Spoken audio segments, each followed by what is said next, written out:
dhawaqa aad maqlayso waxa uu ka soo baxayaa alwaaxdaas la isku xirxiray iyo durbaankaas la qaraacayo. haddaba waxaan dhihi karnaa waa organic music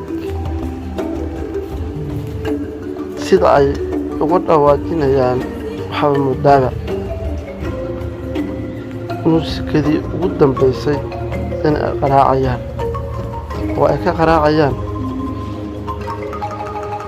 alaabaha caalamiga ah ee maanta la isticmaalo, kuwaasoo habka kombiyuutaraatiga ah u shaqeeya. bal si fiican u daawo sida ay isula helayaan iyo dhawaqa ka soo baxaya sida uu egyahay.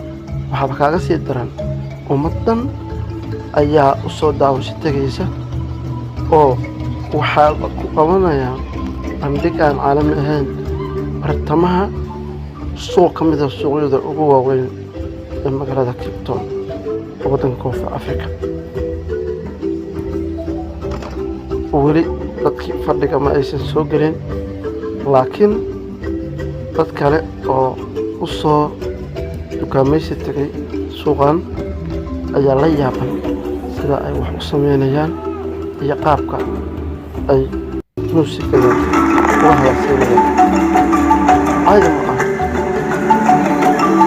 daawasho waa.